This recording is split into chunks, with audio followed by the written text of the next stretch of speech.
Hi guys, welcome to Karnike vlog. இன்றைக்கி என்ன topic பேச போகிறோம்னா ஆனரேபிள் விசா பற்றி தான் பேச போகிறோம். இந்த வீடியோ நிறைய பேருக்கு யூஸ்ஃபுல்லாக இருக்கும். புதுசாக பார்க்குறீங்க, சப்ஸ்கிரைப் பண்ணிவிட்டு பாருங்கள். உங்கள் ஃப்ரெண்ட்ஸ்க்கு யாராவது ஷேர் பண்ணிவிடுங்க. ஸோ அவங்களுக்காக யூஸ்ஃபுல்லாக இருக்கும். நான் ஃபஸ்ட் டைம் ரொம்ப ஸ்ட்ரகிள் பண்ணேன். ஆனரேபிள் விசா பற்றி யாருக்கும் அவ்வளோவும் தெரியல, அந்த அனுபவம் இல்லை. ஸோ ரொம்ப ஸ்ட்ரகிள் பண்ணேன் நான். அது என்ன அழகாத கண்ணில் தண்ணி வர அது கூட தான். எல்லா ஏஜென்சிக்குமே கேட்டேன், அவங்களுக்கும் ஒன்றும் தெரிய மாட்டேங்குது. அப்புறம் மும்பையிலுடைய எம்பசிக்கு கால் பண்ணி கேட்டேன், சவுதி எம்பசிக்கு. அது யாரோ ஒரு ஹிந்தி பர்சன் தான் ஃபோன் அட்டன் பண்ணார், அவருக்கும் தெரியல. கடைசியில் எல்லா ஏர்லைன்ஸ் வெப்சைட்டும் நான் செக் பண்ணேன்.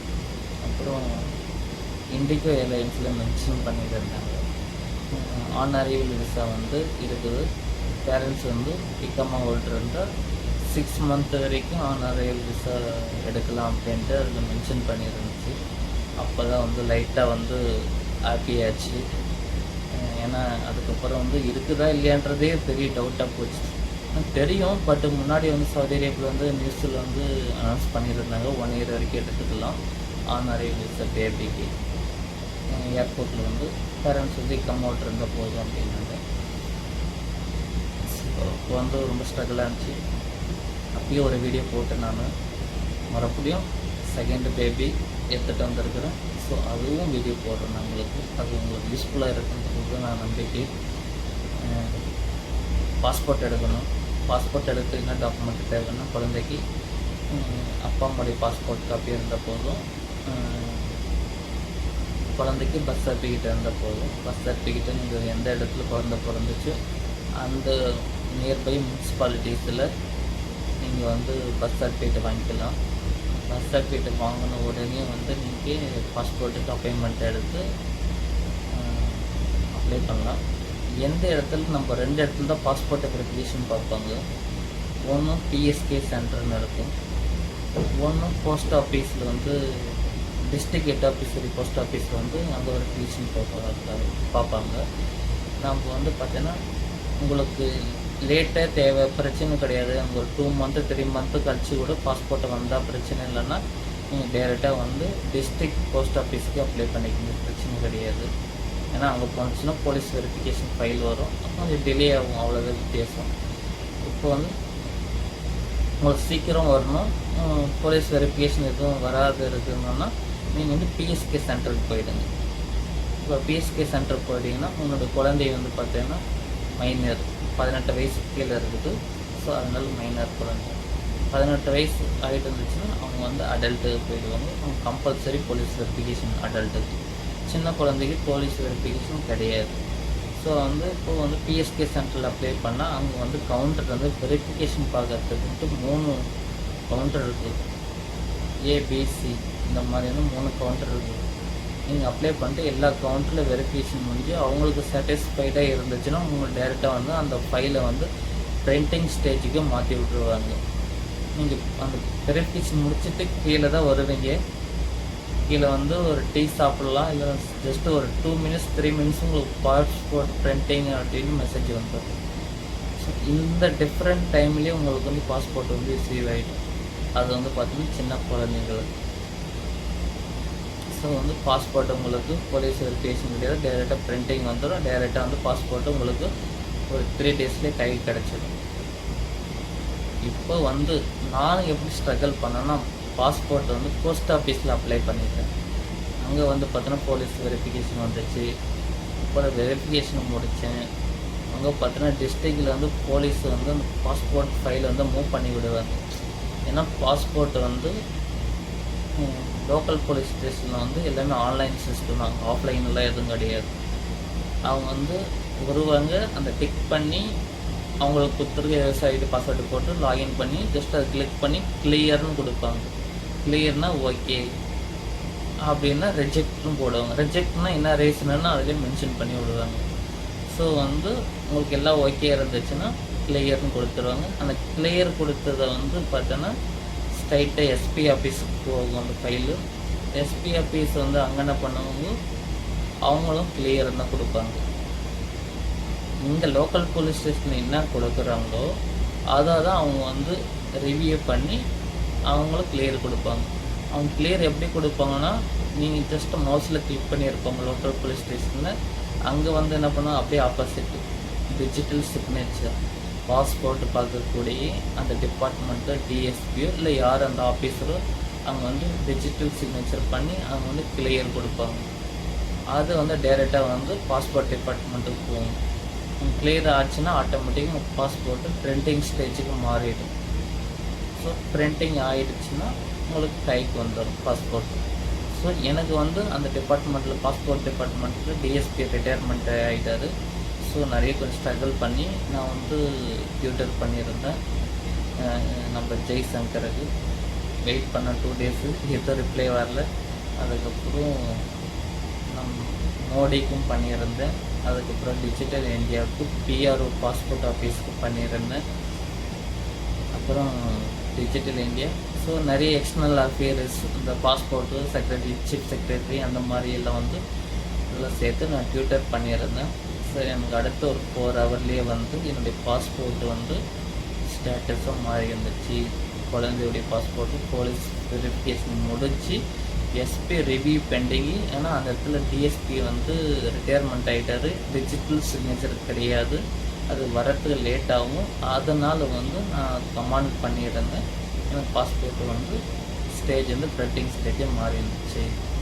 ஸோ அப்புறம் எனக்கு ஒரு 2 or 3 பாஸ்போர்ட்டை கிடச்சிச்சு. அதுக்கப்புறம் பாஸ்போர்ட்டை கிடச்சோன்னா டிக்கெட் புக் பண்ணி சரி சவுதி அரேபியாவுக்கு வந்து விட்டேன்.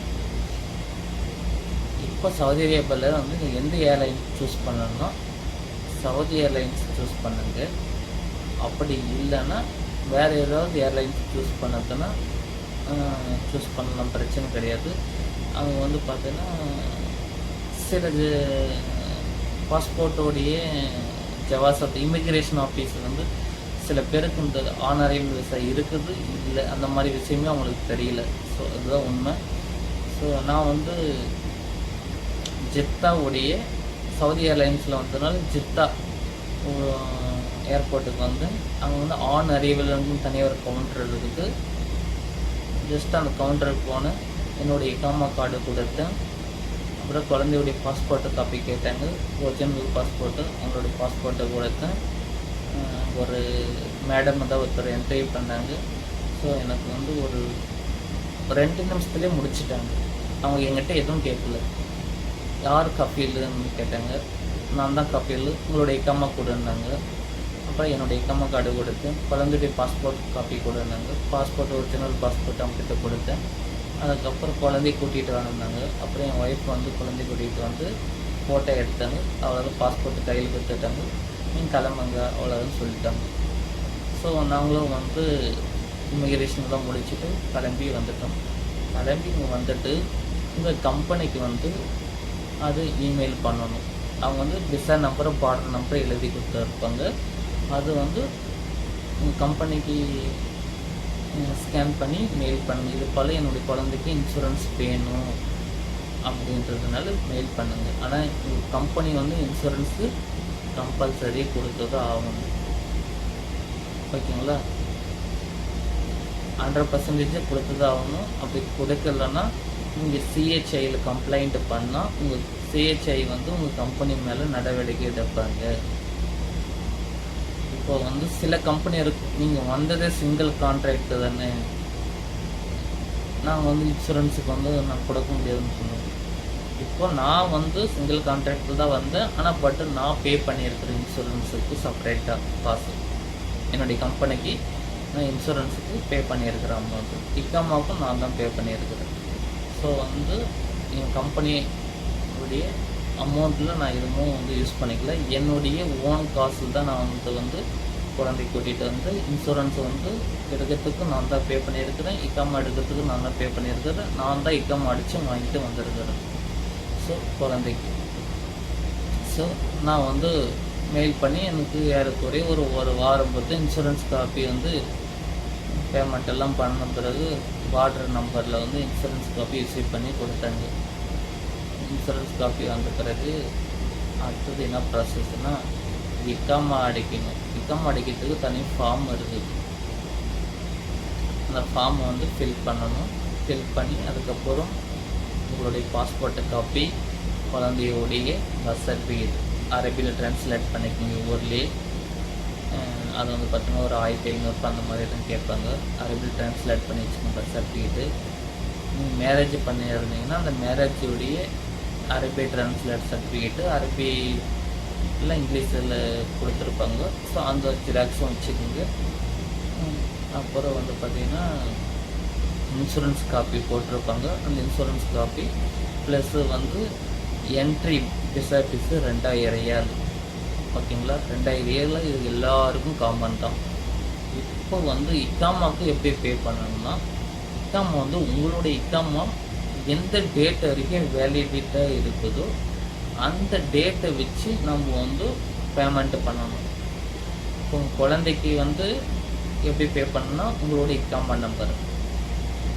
இப்போ டிபெண்டன்ட்டுக்கு வந்து பார்த்தீங்கன்னா எப்படி பே பண்ணியிருப்பீங்க, யாரோ ஸ்பான்சரோ அவங்களுடைய இக்காமா நம்பர் போட்டு குழந்தையோடைய பார்டர் நம்பர் சில டைமில் கேட்கும். பேமெண்ட்டில் சதாத் பேமெண்ட்டில் அவங்களோட பார்டர் நம்பர் கொடுத்து பே பண்ணலாம். அப்படி இல்லைன்னா உங்களுடைய இக்காமா நம்பரை போட்டு டிபெண்ட் என்ட்ரி விசா ஃபீஸ்ன்ட்டு ஆப்ஷன் இருக்கும் சதாத்தில்.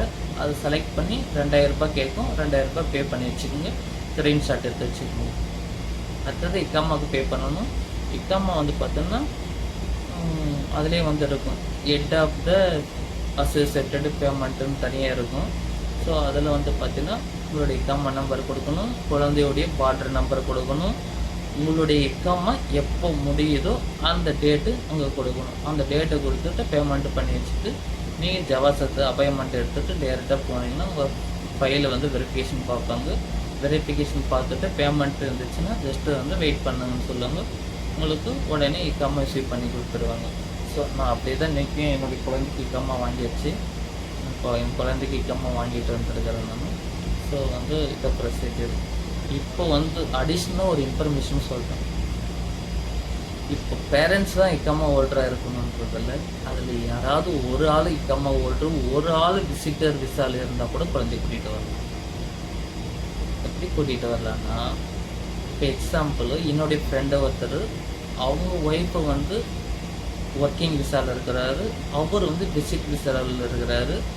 ஸோ வந்து அவர் கூட்டிகிட்டு வந்தார் ஜித்தா ஏர்போர்ட்டில். அவர் ஜித்தா ஏர்போர்ட்டில் இண்டிகோ ஏர்லைன்ஸில் வந்ததுனால அவர் நார்த்து டெர்மினலுக்கு போயிட்டாங்க. நார்த்து டெர்மினலுக்கு போன உடனே அங்கே வந்து ஆன் அரைவல் விசான்றது ஒன்று இருக்குதா இல்லையான்னு இந்த ஜவாசாத்தில் இந்த இமிக்ரேஷன் ஆஃபீஸருக்கு வந்து தெரியல.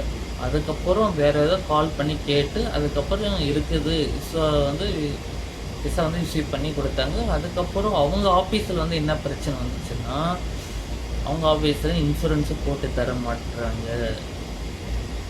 ஏன் போட்டு தர மாட்டுறாங்கன்னா, நீங்கள் வந்துருக்குறது சிங்கிள் கான்ட்ராக்டு, அதனால் என்ன இன்சூரன்ஸு போட முடியாது அப்படின்னு அவங்க ஆஃபீஸில் வந்து ஒரு கான்வெகேஷன் போயிட்டு இருந்துச்சு. அதுக்கப்புறம் அவங்க என்ன சொன்னாங்க, எவ்வளோ இன்சூரன்ஸுக்கு பேமெண்ட் வருதோ அதை சொல்லுங்கள், நான் பே பண்ணுறேன், நீங்கள் இன்சூரன்ஸ் போட்டு கொடுங்க. அதுக்கும் அவங்க ஆஃபீஸில் என்ன சொல்கிறாங்கன்னா, நாங்கள் வந்து உங்கள்கிட்ட காசு வாங்கக்கூடாது அப்படின்னு சொல்லி இது பண்ணிவிட்டு ரொம்ப அவங்க ஸ்ட்ரகிள் பண்ணி அதுக்கப்புறம் இன்சூரன்ஸ் போட்டு கொடுத்தாங்க. அதுக்கப்புறம் வந்து குழந்தைய வந்து விற்கம் அடைச்சி வாங்கிட்டு வந்துருக்குறாங்க. ஸோ வந்து இந்த மாதிரி வந்து அவங்க ஸ்ட்ரகிள் பண்ணாங்க. ஃபஸ்ட்டு அவங்க பாருங்கள், கம்பெனியை தான் நீங்கள் அப்ரோச் பண்ணணும் இன்சூரன்ஸுக்கு. ஏன்னா இன்சூரன்ஸ் வந்து நீங்கள் செப்பரேட்டாக வெளியே எடுக்க முடியாது. வெளியே நீங்கள் செப்பரேட்டாக ஆன்லைனில் எடுக்கிறதுன்னா அதுக்கு உங்களுடைய இன்சூரன்ஸு யார் கஃபீலாக இருக்கிறாங்களோ அந்த பர்சனுடைய இன்சூரன்ஸ் வந்து எக்ஸ்பைரியில் இருக்கணும். யார் கஃபீலாக இருக்கிறாங்களோ அவங்களுடைய இன்சூரன்ஸு எக்ஸ்பைரியில் இருந்துச்சுன்னா நீங்கள் வந்து ஆன்லைன்லேயே எடுத்துக்கலாம். ஒரு வேளை உங்கள் கம்பெனி வந்து ஒரு யூசர் ஃப்ரெண்ட்லியாக இருக்கிறாங்கன்னா நீங்கள் உங்கள் கம்பெனியை அப்ரோச் பண்ணி இன்சூரன்ஸ் வாங்கிக்கலாம். ஏன்னா உங்கள் கம்பெனி போட்டு தர மாட்டேன்னு சொல்லவே முடியாது. ஏன்னா அவங்களுக்கு அது ஆத்தரைஸ்டு கிடையாது. ஒன் டைம் சவுதிக்குள்ளே என்ட்ரி வந்துட்டால் அவங்க உங்களுக்கு இன்சூரன்ஸ் போட்டு தான் கொடுக்கணும். இன்சூரன்ஸ் போட்டு கொடுக்கலன்னா இங்கே சிஹெச்ஐ அப்படின்ற ஒரு வெப்சைட் இருக்குது, அதில் இன்சூரன்ஸ் கவுன்சிலிங், அதில் நீங்கள் கம்ப்ளைண்ட் பண்ணிங்கன்னா உங்களுடைய இக்காமா நம்பர் கொடுத்தீங்கன்னா அவங்க ஆட்டோமேட்டிக்காக உங்களுடைய ஸ்பான்சருக்கு வந்து கால் பண்ணி ஏன் அந்த டிபெண்டுக்கு இன்சூரன்ஸ் போட்டு தர மாட்டேறீங்க அப்படின்னு அவங்க கொஸ்டின் கேட்பாங்க. ஸோ அதனால் வந்து அவங்க போட்டு தான் கொடுப்பாங்க. ஆனால் போட்டு கொடுக்குதுன்னா சில பேர் உங்கள்கிட்ட காசு வாங்கிட்டு போட்டு கொடுக்கலாம், சில பேர் அவங்களுக்கு ஃப்ரீயாகவும் போட்டு கொடுக்கலாம். ஸோ இந்த மாதிரி வந்து இன்சூரன்ஸ் போட்டு கொடுக்குறதுல உங்கள் கம்பெனி ஸ்ட்ரகிள் பண்ணும். ஸோ அடுத்தது என்னுடைய ஃபஸ்ட்டு குழந்தையும் நான் கப்பலில் சேஞ்ச் பண்ண போகிறேன். ஏன்னா அவங்களுக்கும் வந்து என்னுடைய ஒய்ஃபுடைய டிபெண்ட்ஸில் இருக்கிறாங்க. ஏன்னா அவங்களுடைய கம்பெனியில் இன்சூரன்ஸுக்கு ஏகப்பட்ட அமௌண்ட்டு சேலரியில் டிடெக்ட் பண்ணுறாங்க.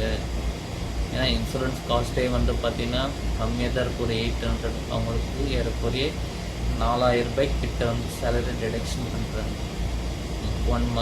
ஒரு வருஷத்துக்கு. கேட்ட ஃபேமிலி இன்சூரன்ஸு அந்த இன்சூரன்ஸு ஏதாவது ரீசன் சொல்கிறாங்க. அதனால் வந்து நானும் கப்பலை சேஞ்ச் பண்ணணும். ஸோ கப்பலை சேஞ்ச் பண்ணிவிட்டு நெக்ஸ்ட் வீடியோவில் உங்களை சந்திக்கிறேன். தேங்க்யூ, பாய்.